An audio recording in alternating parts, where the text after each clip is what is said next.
देवाय ओम नमो भगवते वासुदेवाय ओम अज्ञानतिमिरान्धस्य ज्ञानाञ्जनशलाकया चक्षुरुन्मिलितं येन तस्मै श्रीगुरुवे नमः।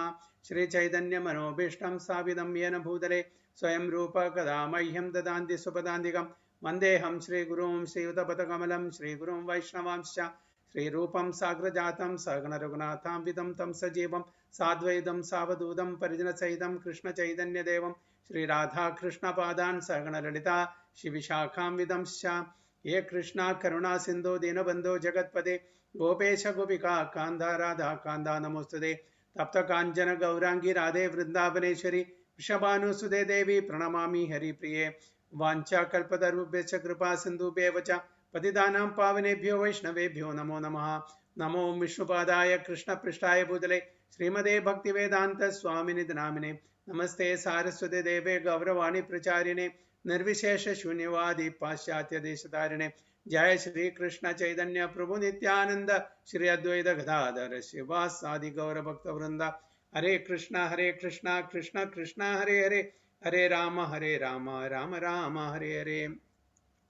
नारायणं नमस्कृत्यं नरं चैव नरोत्तमं देवीं सरस्वतीं व्यासं ततो जयमुदीरयेत्। अष्टप्रायेषु भद्रेषु नित्यं भागवत सेवया भगवती उत्तमश्लोके भक्तिर्भवति नैष्टिकी मुखं करोति वाचालं पङ्गुं लङ्घयते गिरिं यत्कृपातमहं वन्दे श्रीगुरुं दिनतारिणं परमानन्दमाधवं श्रीचैतन्यमीश्वरं योऽन्तः प्रविश्य मम वाचमिमां प्रसूप्तां सञ्जीवयति अखिलशक्तिधरस्वनाम्नाम् अन्यां च हस्तचरणश्रवणत्वगादीन् प्राणां नमो भगवते पुरुषाय तुभ्यं। तमादिदेवं करुणानिधानं तमालवर्णं सुहृदावतारम् अपार संसार समुद्र सेदुं भजामहे भागवतस्वरूपं परमानंद पाठाय प्रेमवर्षि अक्षराय ते सर्वदा सर्वसेव्याय श्रीकृष्णाय नमोस्तुमे। हरे कृष्णा हरि ओम तत्सत। So welcome all the devotees for today's Srimad Bhagavatam class. So we will share the screen.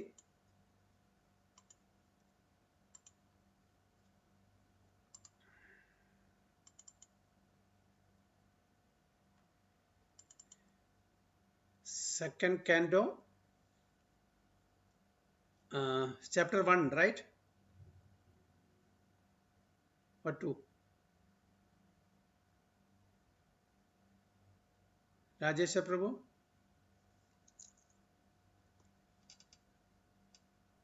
Hare Krishna Prabhu ji.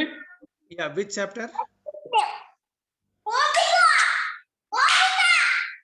I'm not remember Prabhu ji. Sarva Bala Prabhu, any idea? I don't know. Prabhu ji, first chapter, 5th verse, I think, Prabhu. 5th verse, huh? 5, number 5. Satkirti Prabhu, any idea? Prabhuji, first chapter only, Prabhu, but I'm not sure which verse I forgot. Prabhuji, one minute, Prabhuji, checking Prabhuji.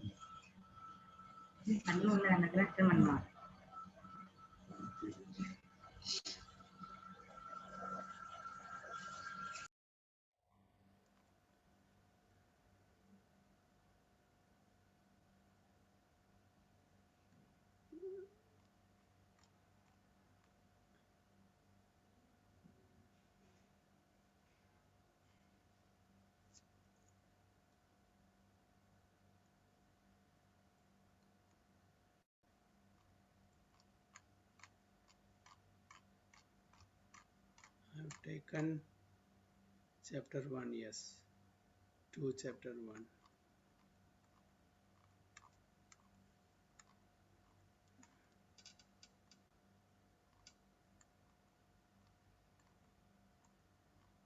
Prabhu ji got it. It is second chapter, 2.2. Last we started last week second chapter up to 4th verse. So we have to start from 5th verse. Okay, second chapter, yeah, that is the Second chapter. Yeah, that's why, because I'm not getting. Lord in the heart. Second and 5th verse, right? Yes, 5th verse.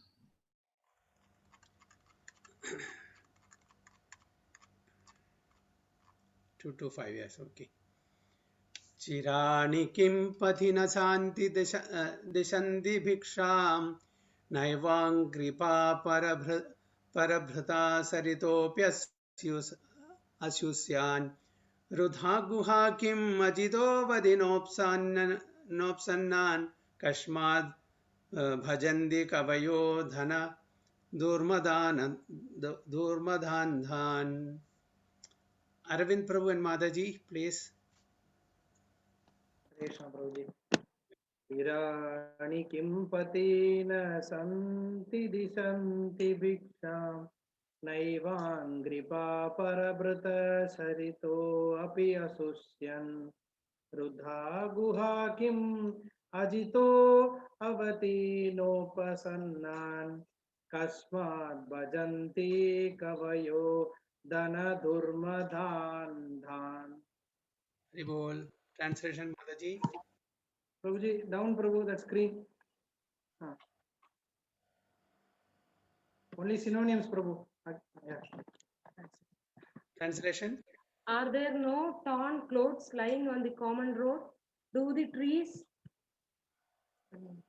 Which exist for maintenance of others no longer give alms in charity?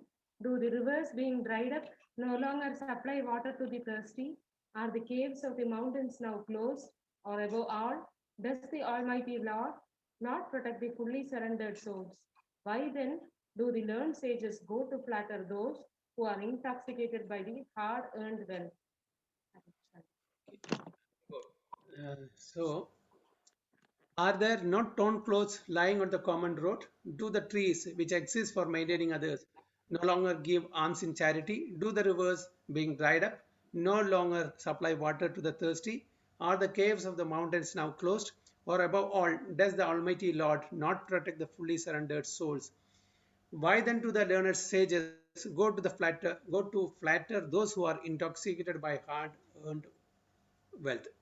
So here the question is, why do we want to have a luxurious life?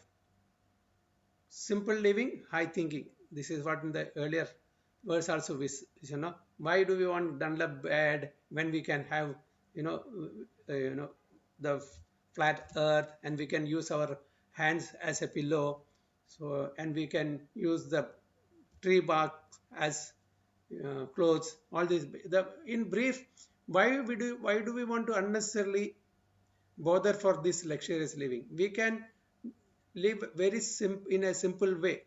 So the trees are giving us fruits. There is enough abundant water available in the water reservoirs. We can quench our thirst, and a lot of fruits are there. We can maintain without taking so much luxury. So this is what is in brief. So we don't have to go and beg to those materially wealthy people.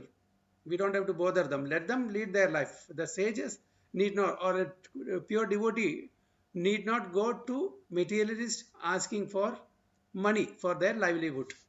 High thinking and low simple living. So this is what Sukadeva Goswami says. So the renounced order of life is never meant for begging or living at the cost of others as parasite. So this is in the name of renunciation. People are living at the cost of others. So we have to avoid. This is what it means. Okay, but the real sadhus go home to home. Householders' houses. Why? Just to teach them, just to give them Krishna consciousness, not for filling their belly. One should not mistake that they are going different houses just for their livelihood, but rather they are going there to educate them in Krishna consciousness. So it should not be taken as a burden. Neither they are interested in their dakshina or in their whatever they are giving. So that sort of activity is condemned here. The renounced order of life is never meant for begging or living at the cost of others as a parasite. So it is not escapism, taking saffron cloth or so-called renunciation. We should not do.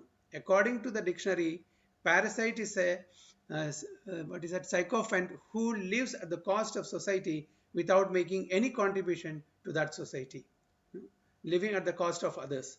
The renounced order is meant for contributing something substantial to society and not depending on the earnings of the householders. Many so-called sadhus went to Western countries, America and Europe, mainly for collecting dollars, for name and fame.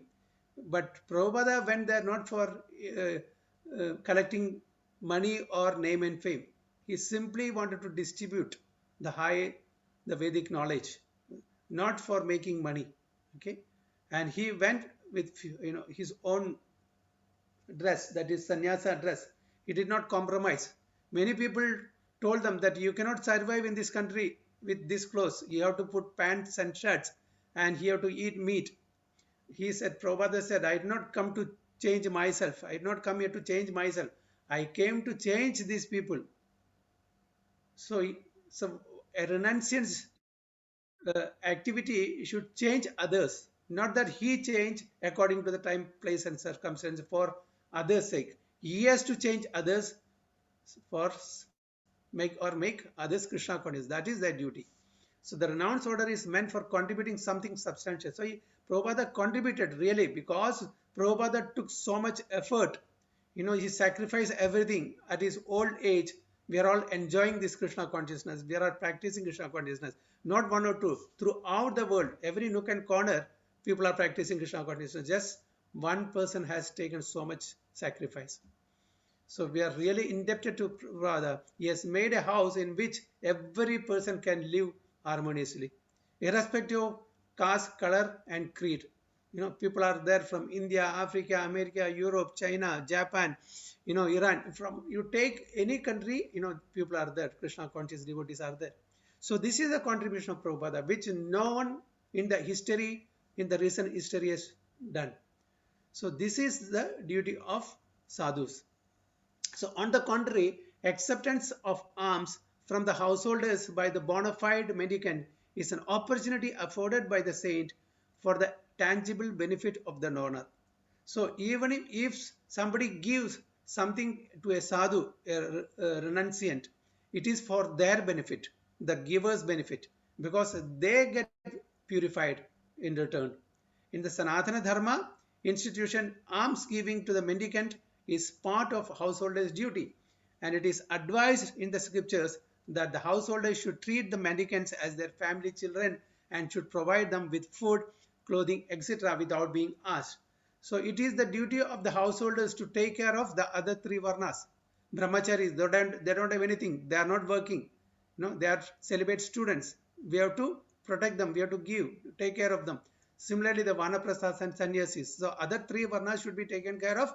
Householders who are engaged in occupational duty, and they have to take care of them just like their own family members and give the necessary things for their survival without being asked. So that is how we have to purify our possessions and money and other things, by giving charity to brahmanas and sages. Whatever we have, because the grahasthas, their earning is in different ways. Sometimes some, knowingly, unknowingly, sins are involved in making money. Okay, while doing business, we are making profit. Sometimes, more profit, excess. So all this, our money can be purified, our possessions can be purified simply by helping the other three classes of people like brahmacharis, vanaprastha, and sannyasis. So our money, our possessions, and our consciousness, everything can be purified simply by giving in charity. Okay, so pseudo mendicants therefore should not take advantage of the charitable disposition of the faithful householders. So Prabhupada is referring to the pseudo mendicants, okay, the imposters.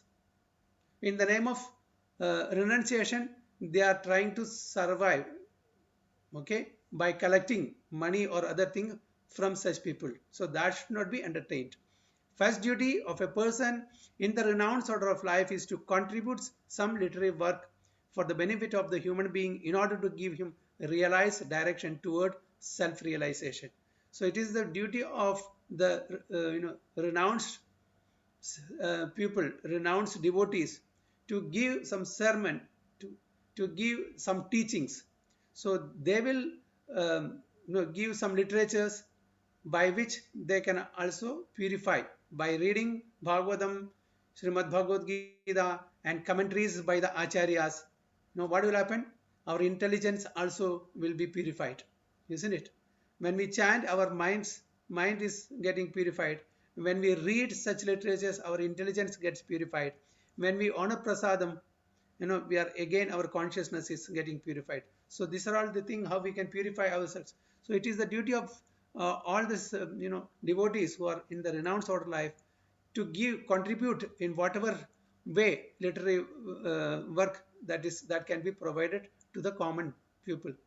Amongst the other duties in the renounced order of life, Srila Sanatana, Srila Rupa, and other Goswamis of Vrindavana, the foremost duty discharged by them was to hold learned discourses amongst themselves at Sevakunja, Vrindavana, the spot where Sri Radha Damodar temple was established by Srila Jiva Goswami, and where the actual Samadhi tombs of Srila Rupa Goswami and Srila Jiva Goswami are laid. So it was the instruction of Chaitanya Mahaprabhu also to all the 6 Goswamis, and in turn by the 6 Goswamis to their disciples, that whenever possible, please try to compose and compile bhakti literatures and distribute. That will only help the common man, because they are totally engaged in the material activities. So by reading such literatures, and they can purify, and they will slowly and gradually practice their life. They will mold their life in such a way that they don't commit any sins or aparadhas, and they can get purified. So all the 6 Goswamis and their disciples, every one of them have given literary contribution, so much. So if you take shelter of these literary scriptures, their commentaries, even we can get purified.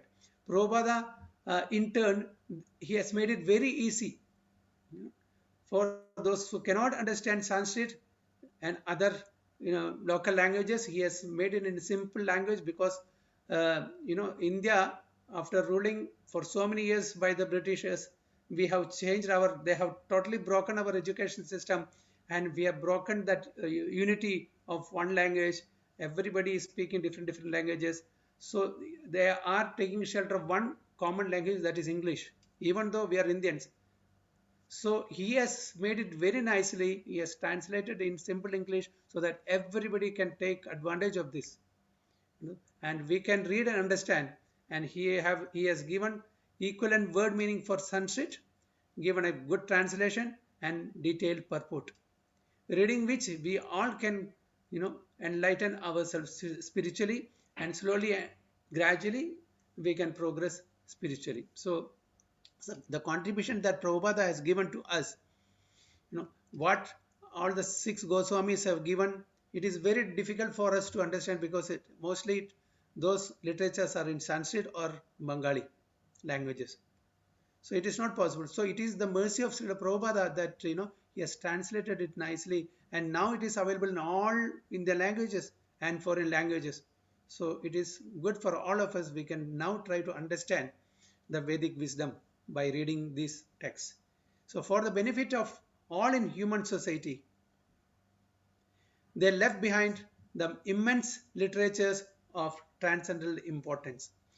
Similarly, all the acharyas who voluntarily accepted the renounced order of life aimed at benefiting human society and not at living a comfortable or irresponsible life at the cost of others.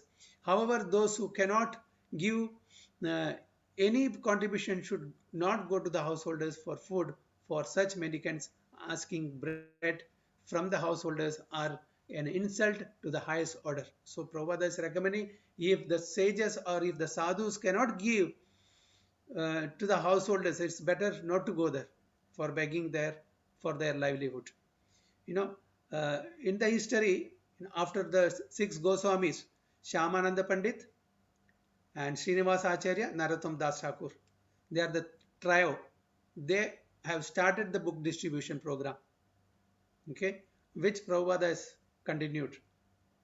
And in between, of course, all the Bhaktivinoda Thakur and Bhaktisiddhanta Saraswati Goswami Maharaj, everybody else. And Prabhupada, he has really done wonders in book distribution. So this is started by these 3 trios, okay, and it is going on very nicely by by the mercy of Chaitanya Mahaprabhu. So Sukadeva Goswami gave this warning especially for those mendicants who adopt this line of profession to solve their economic problems. Such mendicants are in abundance in the age of Kali. When a man becomes a mendicant willfully or by circumstances, he must be of firm faith and conviction that the Supreme Lord is the maintainer of all living beings everywhere in the universe. So we should think that we should not have, okay, because of me, they are surviving. No, Supreme Lord has given in abundance everything. Maybe some of us may be becoming instrument in the hands of the Supreme Lord. That's all. We are not provider. We should never think that we are providing or we are protecting these classes of people. Rather, they are protecting us from falling down to the material pool. So when a man becomes a mendicant willfully or by circumstances, he must be of firm faith and conviction that the Supreme Lord is the maintainer for all living beings everywhere in the universe. Why then would he neglect the maintenance of a surrendered soul who is sent person engaged in service of the Lord? The Lord is protecting everybody, supplying to everybody. So why won't he maintain a pure devotee or totally surrendered soul? Won't he do that? Common master looks to the necessities of his servant. So how much more would the all-powerful, all-opulent Supreme Lord look after the necessities of life for a fully surrendered soul? The general rule is that a mendicant devotee will accept a simple small loincloth without asking anyone to give it in charity. He simply salvages it from the rejected torn cloth thrown in the street. They are not bothered, I wanted new one. They are ready to accept anything and everything because their only activity they want to do is only devotional service. They are happy whatever they get. Even the torn clothes, they have to just cover themselves. That's it. It's not necessary that they need to buy from the shop new clothes. Nothing. Because they are renunciants. So the renunciant means they are ready to accept anything. There is no hard and fast rule. I want this thing. That we need like that. But the renunciants, they will not keep any condition. Okay, I'll become renunciant only on so and so condition. No, renunciant means they have left everything. Whatever comes on its own accord, they will accept it. There is no demand. So when he is hungry, he may go to a magnanimous tree which drops fruits. And when he is thirsty, he may drink water from the flowing river. He does not require to live in a comfortable house, but should find a cave in the hills and not be afraid of jungle animals, keeping faith in God who lives in everyone's heart. When Prabhupada, asks, why, you're all mendicant, why you want to make magnanimous temples and, structures? You are supposed to be renunciant. Prabhupada said, see, for me, as far as I am concerned, I can live even under a tree. I can sleep there. I can live there. There's no problem. But if you don't make gorgeous temples and such structures, people will not get attracted. They will not come. So to propagate, we need to make facilities for all those coming to the temple. So we need the first class things. As far as I am concerned, actually in Mayapur, for Prabhupada, we can see the hut. He was living very simple life. So it is not for them. It is for people like us that he has made all these arrangements. It's a spiritual hospital. All the temples, ISKCON temples are spiritual hospital because we have not the material disease. We have the spiritual disease. We have to be cured.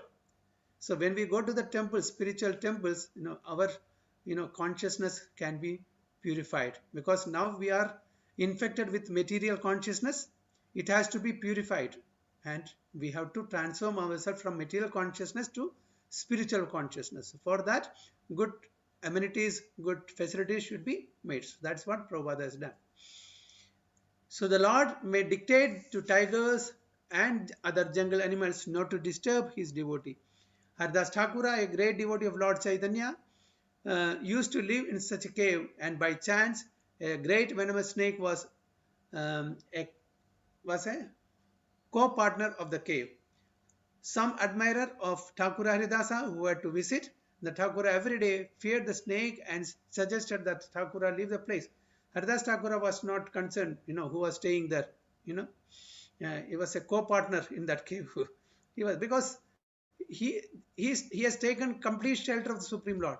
So a pure renunciant, a pure devotee of the Lord, they don't, it's not that purposely they will go and embrace, dangerous situation, but they have the conviction that the Supreme Personality of Godhead will protect them.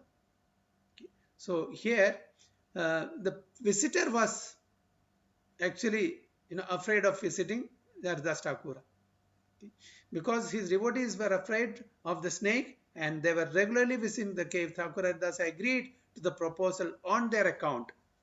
But as soon as this was settled, the snake actually crawled out of its hole in the cave before anyone present and left the cave for good. So even because the Paramatma is still sitting in the heart of the snake also. Okay, so instructed the snake to leave because they don't want to put the devotees into inconvenience. By the dictation of the Lord, who lived also within the heart of the snake gave preference to Haridasa and decided to leave the place and not disturb him. So this is a tangible example of how the Lord gives protection to a bona fide devotee like Thakura Haridasa. According to the regulations of the Sanatana Dharma institution, one is trained from the beginning to depend fully on the protection of the Lord in all circumstances. The path of renunciation is recommended for acceptance by one who is fully accomplished and fully purified in his existence. This stage is described also in the Bhagavad Gita 16.5 as Devi Sampat. A human being is required to accumulate Devi Sampat, spiritual assets. Now we have material assets. Only when we chant, when we read, when we associate, when we do other devotional activities, we can increase our spiritual assets. So most of the time we are engaged in acquiring material assets. Only as a part-time we are doing the spiritual activities. So as far as possible, we have to increase our spiritual assets and decrease the material assets, because increasing material assets means attachment to the material activities, which will bind us in this material world again and again. So otherwise, the next alternative, Asuri Sampat or material assets, will overcome him disproportionately, and thus one will be forced into the entanglement of the different miseries of the material world. A sannyasi should always live alone without company, and he must be fearless. He should never be afraid of living alone. Although he is never alone, the Lord is residing in everyone's heart. And unless one is purified by the prescribed, one will feel that he is alone. Prabhupada was asked by Haribol. Prabhupada was asked by devotees, Prabhupada, what do you get by chanting? So once he gives different answers at different times. Once he said, I become fearless. See, by chanting, he said he become fearless. Because, you are having conviction in the protection of, in our protection by the holy name. So we become fearless. So, but a man in the renounced order of life must be purified by the process. Thus, he will feel the presence of the Lord everywhere and will have nothing to fear, such as being without any company. Everyone can become a fearless and honest person if his very existence is purified by discharging the prescribed duty for each and every order of life. One can become fixed in one's prescribed duty by faithful oral reception of Vedic instructions and assimilation of the essence of Vedic knowledge by devotional service to the Lord. Okay, so every one of us take to this dharma. Every one of us, whether irrespective of what religion we are following, okay, or caste or color or creed we are in, or which sect or which faith, the dharma for all humanity is same. One should not mistake the dharma to be religion. So there is no equivalent word for dharma in English. Religion is faith. Faith may change. Okay, you can have a faith. Islam is a faith. Christianity is a faith. It's all faith. But Sanatana Dharma, we cannot put this name to any other religion. Religion is set of codes or faith, and it can change according to time, place, and circumstance. Dharma will not change. How can we give example? What example can we give? Dharma cannot be changed, but faith can be changed.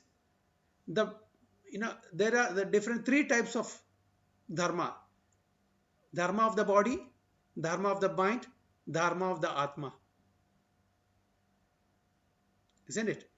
So out of these three, the dharma of body can change, dharma of mind can change, dharma of the atma cannot change. Can we give some example? Anybody?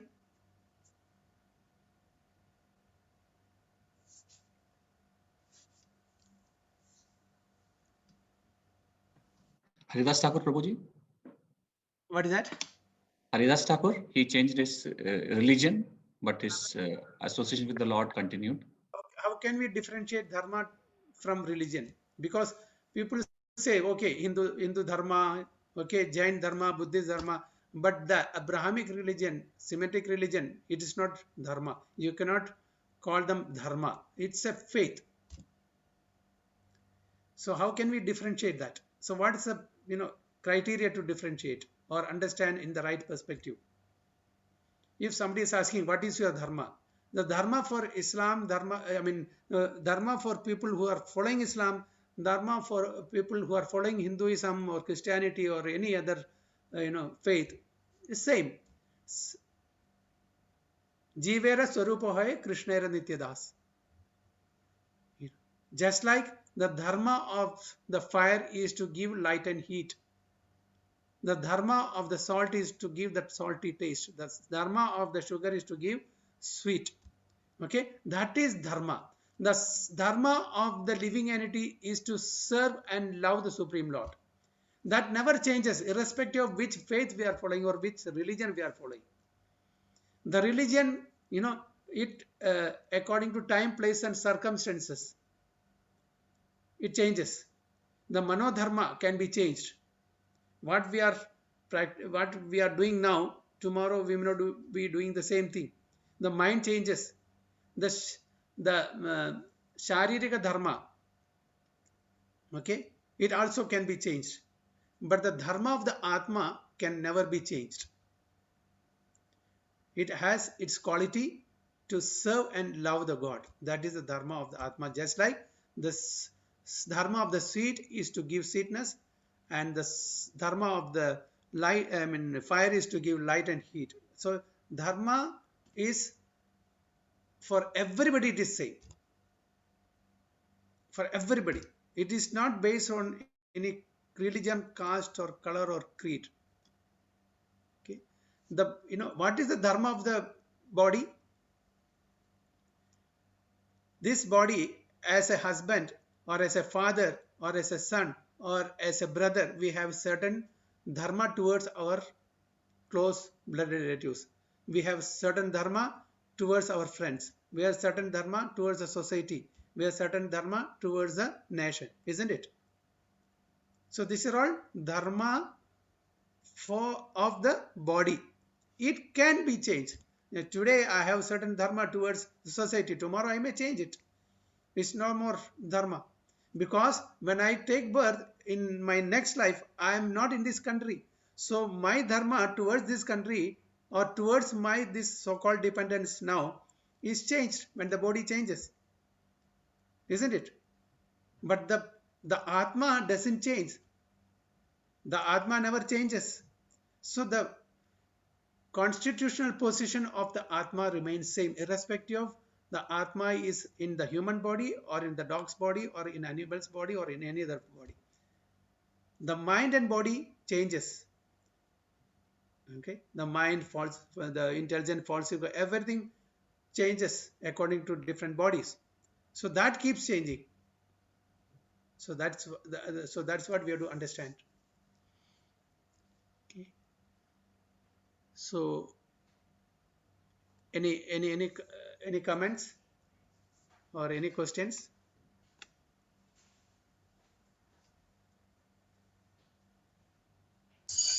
Hare Krishna Prabhuji.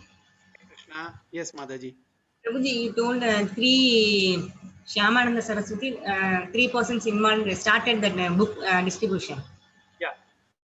Who are the Prabhuji? Shyamananda Saraswati, Not Shyamananda Pandit and Shyamananda. Srinivas Acharya and Narottam Das Thakur. Okay, okay. Thus, they are called trio. They are actually, they were instructed by Jiva Goswami. The complete, and there's a story also on the way, it was stolen. Then, Srinivas Acharya, I think Srinivas Acharya took it. He went to the king because the king, the astrologer of the king told some great treasure is being carried on this way. So they went and looted. Later they come to know that it is actually books, all different Vedic books. But the king doesn't know this is treasure. This is the highest treasure. Kept it. Then I think Srinivas Acharya, he stayed there, and the king liked him very much. Then he became, the reciter of Srimad Bhagavatam there for some time. Then he told the whole story that they lost this. Then king said, "Yeah, we have got it," and they returned that like that. So they, some went one. Bengal and Vrindavan and Puri, these 3 places, they went to distribute. So all the literatures, Vedic literatures of Goswamis and other Vedic texts were distributed. They made copies and distributed. They are the trio.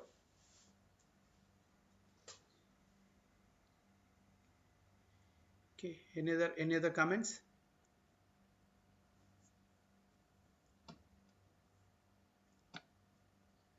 Haribol. Okay, if no comments, no questions, I'm stopping here. Today there is an overview by His Grace Jagajivan Achyuta Prabhu of Srimad Bhagavatam. Which chapter, Prabhuji? First canto, which chapter? Chapter 5. Chapter 5. Okay, I'll stop the sharing and let me.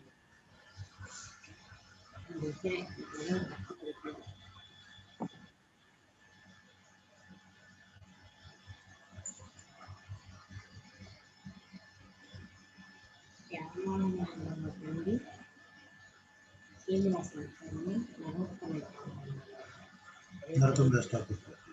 Let us welcome Prabhuji by lovingly, loudly chanting 3 times Haribol. Hari Bol, Hari Bol, Hari Hari. Bol. Okay. Over to you, Prabhuji. All the best. Thank you. Thank you, Prabhuji. So, thank you, Prabhuji, for giving this opportunity. I think this has been delayed for quite some time. And I didn't realize that getting this is a real opportunity for me to also realize something from the Srimad Bhagavatam. So just to go back, I think we have gone very much further ahead. So this goes to the chapter 5 of Canto 1. The topic is actually Lord Narada Muni's instructions to Vyasadeva. So we know that Ved Vyasa has actually written all the Puranas. He has written the Mahabharata. And once he has written all these things, he is very morose. He is not satisfied. So he is actually looking at how to improve the jivas, the human beings, the society. And when he is thinking about it, he's contemplating on it. This is the start of Kali Yuga. So as we know in Kali Yuga, everything is getting less. Intelligence, people are not spiritually inclined. The senses are materially engaged. It is also said that the cows are giving less milk. The earth is giving less fruits and flowers. And in our case also, we know that the memory is less, strength is less, spirituality is less. So by starting this chapter, I would like to do 3 things. One is glorification of what our Acharya, Srila Prabhupada, also the holy name, and also the scripture.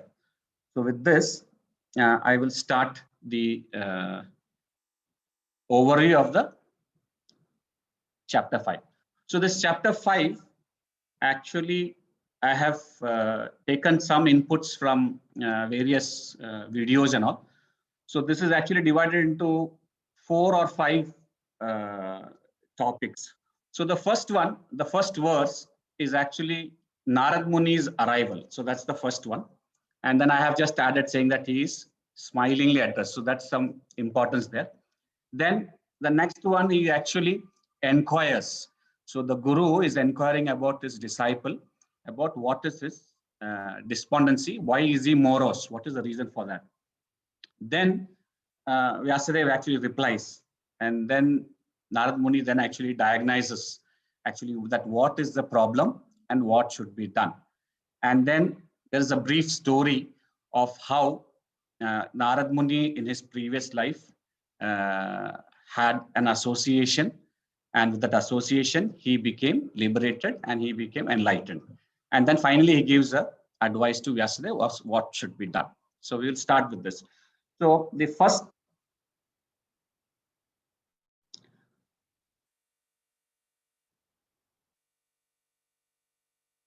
first one is actually the Sukadeva Goswami, Sutta Goswami says, Tutavacha atatam sukhamasina upasinam brahshrava devarshi praha viparsim veena pani smayaniva. So the word here that is interesting is basically smayaniva. So it is said that he was apparently, when he was sitting on his Vyasasan with his veena, so as we said that he was morose, and then Vyasadeva thought about actually communicating or meeting his spiritual master, and Vyasadeva's spiritual master is Narad Muni. So the moment that he thought about it, our flying Rishi, he flew in there, and then as if he knew that there's something happening, and then with a smile, he sat there. So it is said that this smile is very significant because, like in our life, the Guru also knows our problems. So you will see that when we talk to, say, Siddhavaram Prabhu, when we go with our problems, he also already knows the answers, but then he will give us a good hearing and then finally find a way to deal with it.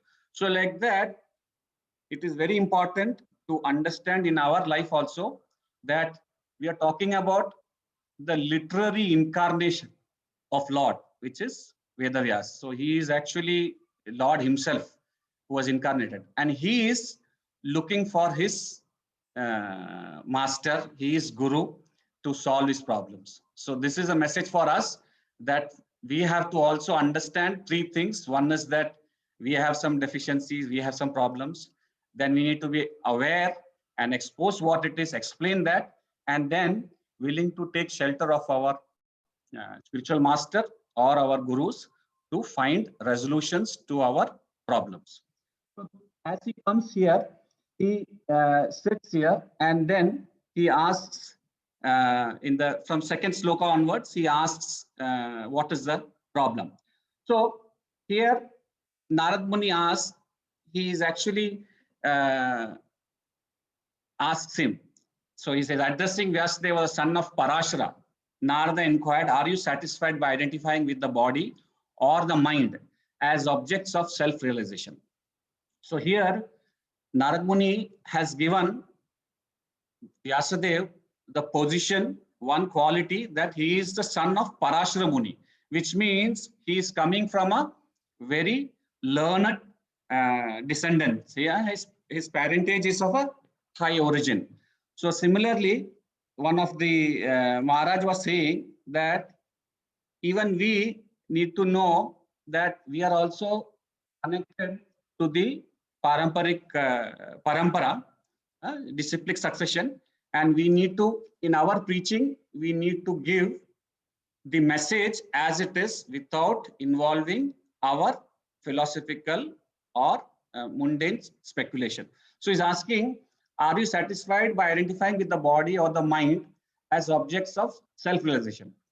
So Vyasadeva had actually written the entire Vedas, the Puranas, he has written the Mahabharatas, but in all these things, he had actually made the elaborations of the Kaitava Dharma. The Kaitava Dharma is basically the glorification of the Purusharthas. He did not have the glorification of the Lord. So he knew that this is what is there, but this is how we are going into the conversation to discuss. So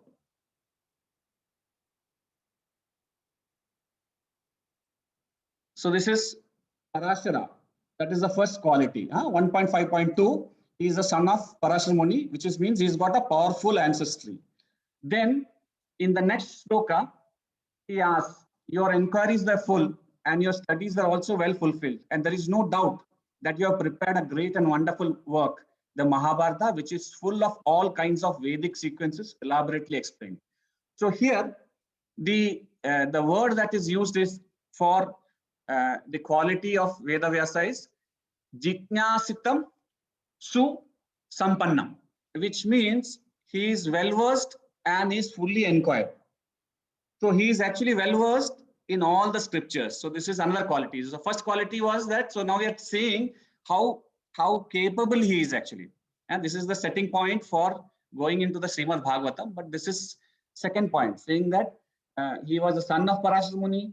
Then he's fully versed in the literature because he has written the Mahabharatam. And then in the next one, he says, the next 1.5.4, you have fully delineated the subject of impersonal Brahman as well as the knowledge derived therefrom. Why should you be despondent in spite of all this, thinking that you are undone, my dear Prabhu?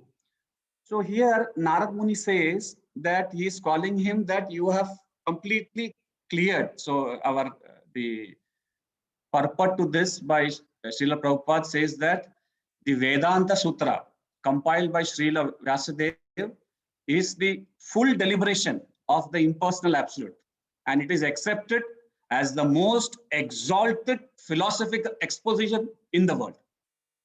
So it covers the subject of eternity, and it is covered in a very scholarly method. So this is the third point, that he is actually fully liberated and he has realized, he has got Brahman realization. So there are 3 points that I would like to just summarize of what Vyasadev's qualities are as said by Narad Muni. Narad Muni says that he is Parashara's son, so he's very powerful ancestry. 2, he is actually got this well versed in the scriptures. 3, he is fully liberated. He has realized Brahman. So with these 3 qualities, what is the reason for him to be despondent? But which means he has covered the subject of eternity in a very scholarly method. There is nobody who can do it in this world. Most exalted philosophical exalted. This is the words that Srila Prabhupada has used. So you can understand that this is the level of the person and he has become morose because there is something which is missing. So in our life also, when we do many things, we will find happiness or satisfaction, but that is all very temporary. There is something which is missing in our life, which we should adhere to, which we should bring into our life to make our life blissful. So after this, once he has asked these questions, Vyasadeva answers that the next 5, 6, and 7. He says, yes, all you have said about me is perfectly correct. Despite all this, I am not pacified. I therefore question you about the root cause of my dissatisfaction, for you are the man of unlimited knowledge due to your being the offspring of Brahma, who is self-born, which is without mundane father and mother. So here, Vyasadeva is actually giving the quality of his guru, or saying, now he is actually praising Narad Muni. The first thing that he is saying is that he is the offspring of one who is self-born. He is the son of Brahma. So he is also at a very exalted position. And so this is the first point. We'll have about 5 points of Narad Muni, just like we had of Vyasadeva. So I'll just go through the purport of what Prabhupada has written. So it is said, in the material world, everyone is engrossed with the idea of identifying the body or the mind with the self. So we have a habit of either identifying with the body or the mind as a self. So this, as such, all knowledge disseminated in the material world is related either with the body or with the mind, and that is the root cause of all despondencies. So why we are not able to find out our problems is because the knowledge that we have is actually all material, and with that knowledge we identify ourselves with the mind or the self, and because of that we are actually despondent and have a lot of worries. How do you resolve this? We can know that even the greatest scholar, he might not know, but he will have this problem, because with this material knowledge, it will give him problems. So Prabhupada says it is good, therefore, to approach a personality like Narad to solve the root cause of all despondencies.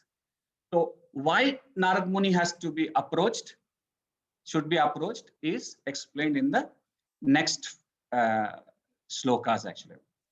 So he tells, Vyasadeva says, my Lord, everything that is mysterious is known to you because you worship the creator and destroyer of the material world and the maintainer of the spiritual world, the original personality of Godhead, who is transcendental to the three modes of nature. So here, now Narad Muni is being told by Vyasa Muni. He is being praised. So what he is saying? So he said that he certainly knows, he knows the original personality of Godhead, who is transcendental to the three modes of nature. So this is another quality of Narad Muni. And who is that? A pure devotee. He says a person who is sent person engaged in the service of the Lord is the emblem of all knowledge. So the realized soul is the resource of all knowledge. And such a devotee of the Lord in full perfection of devotional service is also perfect by the qualification of personality of Godhead. So what this means is that if we need to study and get to know all the slokas and all the verses which are written in the transcendental literature in the Vedas, it's almost impossible. But by becoming a devotee, by doing devotional service to the Lord, we can bypass all these things and immediately make our life perfect. So I'll just read it again. Such a devotee of the Lord in full perfection of devotional service is also perfect by the qualification of the personality of Godhead. So a devotee like Narada can act wonderfully by his spiritual perfection, which every individual is trying to attain. Srila Narad is sent person perfect living being, although not equal to the personality of Godhead. So he is actually Narad Muni is also an incarnation of the Lord, and he is also a realized soul, but he is not, he's a Shakti avatar, but he is not equal to the personality of Godhead. He is not equal to the God. So we come to the last verse of Vyasadev's answer to Narad Muni, where he says, he actually compares Narad Muni like a super soul. So he says, like the sun, your goodness can travel everywhere in the three worlds. And like the air, you can penetrate the internal region of everyone. As such, you are as good as the all-pervasive super soul. So with these three things, so one, he is the son of Brahma. Two, he is known, he knows the Lord. Three, he is as much pervasive as a super soul. We know that he travels the three worlds, but he also is an antaryami. He knows he's like a super soul. So with these things, he says, please therefore find out the deficiency in me, despite my being absorbed in transcendence under disciplinary regulations and vows. So for satisfaction, it is said there are three things. There are three things required for success to achieve satisfaction. What is it? One is admit that one is dissatisfied. So we need to admit one's dissatisfaction. Two, we have to admit one's failure in detecting the reason for the dissatisfaction or the cause for it. Three, very important, take shelter of one who is satisfied or who is realized or one who is a guru. So the lesson here is that all knowledge in this material world is related to body and mind, which is the cause of all dissatisfactions. So this is where the discussions between Vyasadeva and Narad Muni continues. So here actually Prabhupada gives a purport for this, where he's concluding Vyasadeva's questions. Transcendental realization, pious activities, worshipping the deities, charity, mercifulness, non-violence, and studying the scriptures under strict disciplinary regulations are always helpful. So what is helpful? We need to follow a guru who's actually doing this. Can we do this? We are actually having difficulty doing any one of this. Forget about doing all of this. But can we follow the guru's instructions and follow the 4 regulatory principles? I think this is what we have taken the shelter of, and this is what we should try to do. Then now Narad Muni actually says that he now tells the reason. This is in Shloka 8. He said, Sri Narada said, you have not actually broadcast the sublime and spotless glories of the personality of Godhead.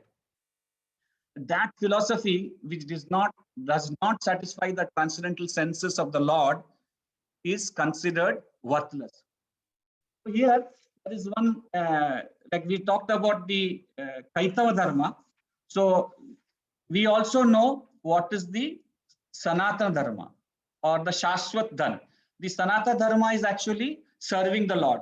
This is actually, we have discussed this in earlier chapter, so we will not go through that. But here, Lord says, Narad Muni says, Sri Narad says that if you do not satisfy the transcendental senses of the Lord, then that philosophy is worthless. So anything, any literature in the world, so what it is said is that there are many authors who have written a lot of things in this world, but because it doesn't satisfy the transcendental senses of the Lord, it is mundane and it is worthless. So it's very clear and very clearly said it is considered worthless. So here Prabhupada says dry philosophical speculations even on the transcendental subject of the absolute have very little attraction if you don't deal with the glorification of the Lord. So you can imagine.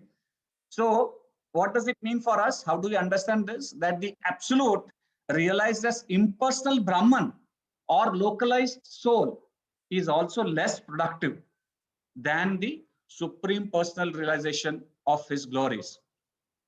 So this Vedanta Darshana is compiled by Vyasadeva himself, and he is troubled and he is the author.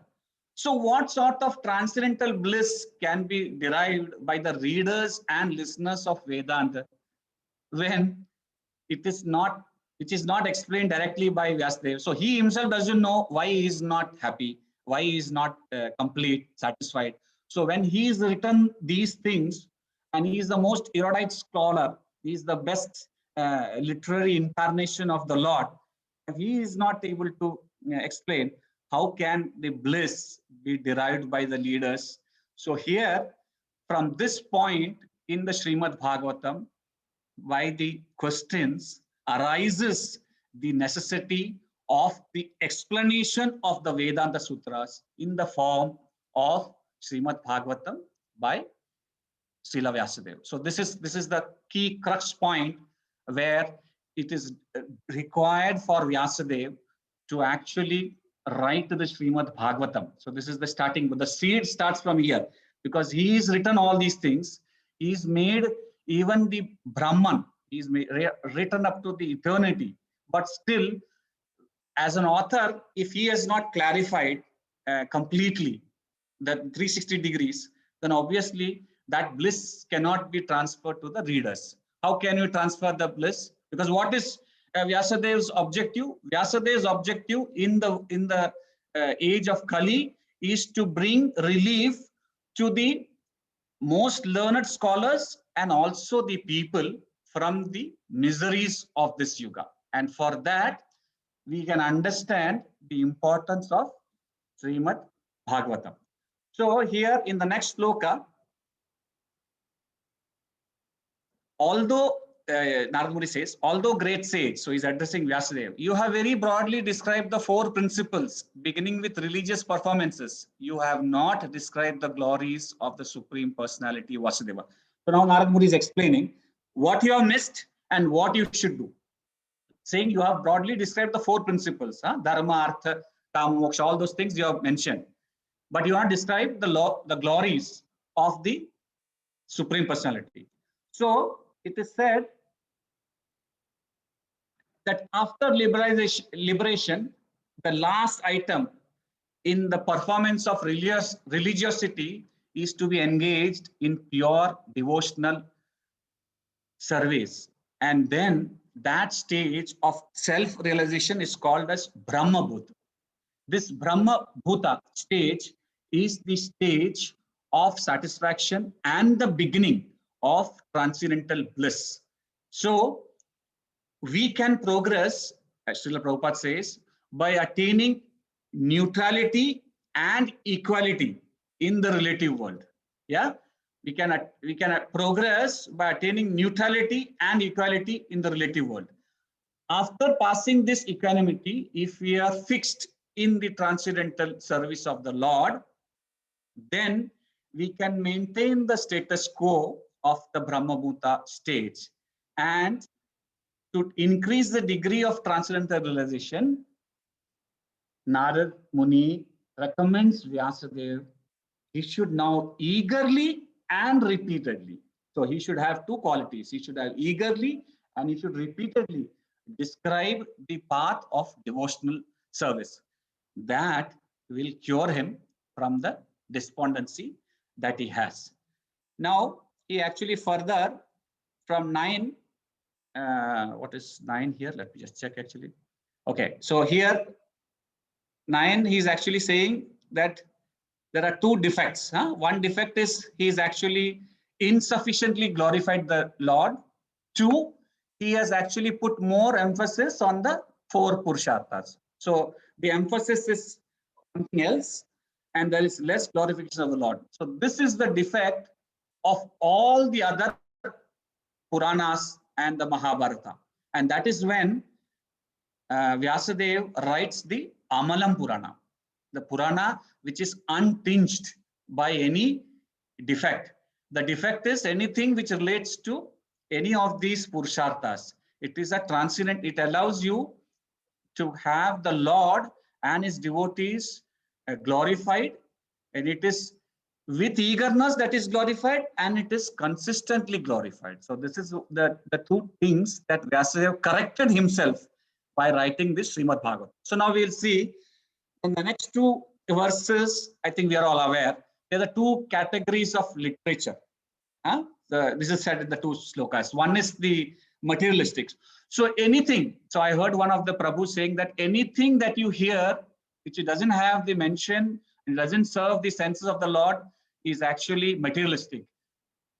Newspaper, the movies, television, the poetry, novels, anything that you can see, a lot of good writings are there, but all of them are supposed to be like crows. So Prabhupada has given an analogy in chapter 10, sloka 10 and 11 of crows and swan. So the crow actually collects together. They are actually generally not alone. They are together and they actually are near a rubbish bin. And what do? They pick up a dead rat and pluck his things out. And generally they look into this rubbish bin. Whereas the swan, they are in the best of the places. They are in the most beautiful locations, and they look like they are, even in a group, they look like they are actually alone, and they are actually like the transcendental people. So our objective, or what Narad Muni says, is that in verse 10 and 11, is that we should leave the place which is the pilgrimage for crows, is what the translation. Those words which do not describe the glories of the Lord, who alone can sanctify the atmosphere of the whole universe, are considered by saintly persons. So Narad Muni says that these are considered by saintly persons to be like unto a place of pilgrimage for crows. Since the all perfect persons are inhabitants of the transcendental abode, they do not derive any pleasure in the pilgrimage for crows. So where do they derive? So the Hamsa or the swan, we call the Paramahamsas, who are actually the realized souls or the liberated souls. So Prabhupada says, literature which describes the glories of the Lord are enjoyed by the Paramahamsas who have grasped the essence of human activities. So what does it mean actually? That we should not stop our human activities. Whatever activity that you do, whatever materialist activity that you do, you can continue doing those activities, but it has to be in the service of the Lord. And that is how you actually make those activities transcendental. So on the next verse, he says, Narad says, on the other hand, that literature, which is full of descriptions of the transcendental glories of the name, fame, forms, pastimes of the unlimited Supreme Lord, is a different creation, full of transcendental words, directed towards bringing about the revolution in the impious lives of this world's misdirected civilization. Such transcendental literatures, even though imperfectly composed, are heard, sung, and accepted by purified men who are thoroughly honest. So I'll just go through a little on the purport here. So Prabhupada says that when this verse, Prabhupada is making a purport to this verse, there was a war between India and China attacked India. Yeah, there's a war going on actually. So Prabhupada says, while preparing this commentation on this particular stanza, we have a crisis. Our neighboring friend, China, attacked us. So what is Prabhupada saying that? That this has happened because we did not spread the word of the Srimad Bhagavatam in the world. Because our friends in the Kali Yuga, there is no doubt our friends will attack us. Our family will have quarrel. This is the age of quarrel and hypocrisy. So he might say he is a friend, but he will attack us. So this is natural. So they say that we see that previously both China and India have lived peacefully for centuries without ill feeling. And the reason Prabhupada says is that they lived those days in an atmosphere of God consciousness. And every country over the surface of the world was God-fearing, pure-hearted, and simple. And there was no requirement for political diplomacy in the past. But now there is no doubt if somebody attacks us. Why? Because everybody is totally in trouble and they are all disillusioned and they are all having these kind of despondencies. And to overcome this despondency among the country, among the people, among the praja, they actually try to divert their attention by attacking, which means once the country start attacking, people lose their differences and come together for this cause, saying that, okay, now our country is doing this and we need to do that actually. So here, Prabhupada also says that when they write the Srimad Bhagavatam, there are 2-3 things which can happen actually. One is the English people or the people who read this, they might not know the Sanskrit pronunciations. Okay. 2, when the translations are written, they also might not be properly written, or there can be possibility of some mistakes there. But Prabhupada says that irrespective of whatever happens, this is going to give solace. So leave aside the imperfections. This is the most precious jewel in our life that we can access to. And this is what we should do, is what Srila Prabhupada says in the purport to this particular shloka. So he says, like, there is one analogy saying that sugar candy is good for the jaundiced person. So the jaundiced person are us who are suffering in this material world, and the candy, sugar candy, is actually the Srimad Bhagavatam. It is a transcendental literature, but we do not have any taste for it. However, if we read this, if we take a sugar candy systematically, we will be cured of jaundice. In the same way, if we read the Srimad Bhagavatam, which is an incarnation of the Lord himself, we will be cured of our disease. This is what. So in the end, he says, we are sure, therefore, that everyone in human society will welcome Srimad Bhagavatam, even though it is now presented with so many faults.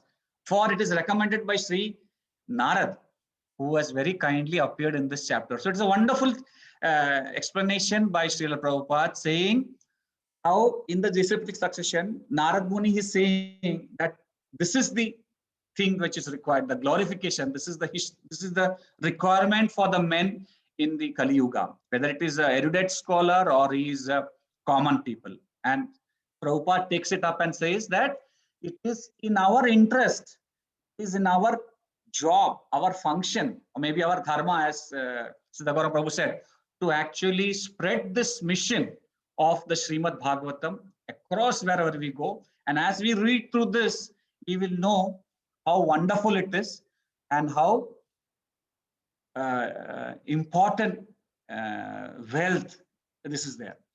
So Narad Muni further says in the next shloka, which is shloka number 12, which is actually saying about bhakti. So from 12 to 16, it is about bhakti is the only valuable asset, nothing else. So we think our wealth, our activities are our asset, but no. The only wealth is our sadhana. I think our Jagatsashi Prabhu said that it is a sakshat dhan, shashwat dhan, which means that is the only dhan which we can carry forward into our next life or the next life. So that is sadhana. So it is very important for us to follow what our Guru says and do our sadhana. So here Narad Muni says, knowledge of self-realization, knowing the self, even though free from all material affinity, does not look well if devoid of the concept of Lord. So what then is the use of fruitive activities which are naturally painful from the very beginning and transient by nature if they are not utilized for the devotional service of the Lord? So Prabhupada says here that if speculation on the impersonal Brahman itself is condemned, in this verse here, Narad Muni says that even impersonal Brahman is condemned. He's saying it is condemned. So then what to speak of ordinary fruitive work, which is not meant to fulfill the aim of devotional service? So I think it boldly shines on this verse, saying that this speculative knowledge, which speculative knowledge, even the Puranas, according to here, and the fruitive work, the work that we do, cannot lead one to the goal of perfection. Yeah. Why? Because fruitive work, in which almost all people in general are engaged. We are all engaged in fruitive work. It is painful in the beginning, either in the beginning or in the end. And if the result, if offered to the service of the Lord, then we can be considered as service to the Lord, because it is said in the Bhagavad Gita that the result of such fruitive work may be offered for the service of the Lord. Otherwise, the result will lead to material bondage. So the bona fide enjoyer of the fruitive work is who is the enjoyer of the fruitive work? Is the personality of Godhead. The personality of Godhead is the only bona fide enjoyer of our fruitive work. So if we do our fruitive work for our sense gratification, as we normally do, then it becomes an acute source of trouble. This is what Srila Prabhupada says. Going further, he also says that Your vision is completely perfect. Your good fame is spotless. You are firm in vow and situated in truthlessness. And thus, you can think of the pastimes of the Lord in trance for the liberation of the people in general from all material bondage. So Narad Muni tells Vyasadeva that you are situated in that equanimity, which means you are neutral and you are equanimous, which means you are fixed. Huh? So one who is fixed in their vows in devotional service, and they who are spiritually enlightened, these are the people who can actually throw light on the transcendental literature. So Prabhupada writes here, I'll just read, there are thousands and thousands of literary men all over the world, and they have created many thousands of literary works for the information of the people in general for thousands and thousands of years. Unfortunately, none of them have brought peace and tranquility on the earth. Why? Because there is a spiritual vacuum in this literature. Therefore, it is recommended that Srimad Bhagavatam and Bhagavad Gita are specifically recommended for the suffering humanity to bring about the desired effect of the liberation from the pangs of material civilization. And this is eating our vital human energy. So we understand the meaning and the importance of Srimad Bhagavatam as explained by Narad Muni to Vyasa. So he says, a liberated person possesses perfect senses, and with perfect senses only one can serve the sense proprietor, who is Rishikesha, Sri Krishna, the personality of Godhead. Srimad Bhagavatam, therefore, is the perfect description of the all-perfect personality of Godhead by the all-perfect personality Srila Vyasadeva, the compiler of the Vedas. So this is all absolute. There is nothing comparative here. Is all Prabhupada is actually giving absolute terms here actually. So just like Lord is absolute, the description of Srimad Bhagavatam is absolute. And who is doing this description? Is the most perfect, all perfect personality, Srila Vyasadeva. And this is actually a purport to what Narad Muni is saying. Going further. Hare Krishna Prabhuji. Prabhuji, how long it will take? Because the devotees from India, Arvind Prabhu, Srija Mataji, and Deepthi Mataji, it will take time. We can continue next week. Yes, Prabhuji, I think a chance is there, Prabhu. I found that it is this is important for our class here. So I think rather than make it only 20 minutes, I thought I'll make it a little extra, Prabhu. So we will not cut short it. We will continue next class. First, so next class we will continue with this thing. Then we'll take class. Once we are finished, only. So we are here where we are actually Narad Muni is telling, and we are now aware at the point where it says that it is the absolute. So at that sloka we are stopping, Prabhuji. That which sloka it is? It is 1.5.14. Okay, fine. 1.5.13 is 1.5.13 is finished. We are on to 1.5.14%. How many slokas are the total, Prabhuji? Up to 40 are there. But the others are not so elaborate, Prabhu, because he says this. At least another half an hour you may require, right? I think I'll take about 30 to 40 minutes, Prabhuji. Okay. That's better. We can continue next week, Prabhuji. Otherwise, we don't cut it short. Yes. Okay, Prabhuji. Okay. Yes. There are some devotees from India also. It is now 10 o'clock there. So, Prabhuji, I just wanted to add here. I don't know whether this is interesting or maybe they have already done this, because I have not done this. So there is a Subodhini, I think the Bhagavatam Subodhini I got actually today.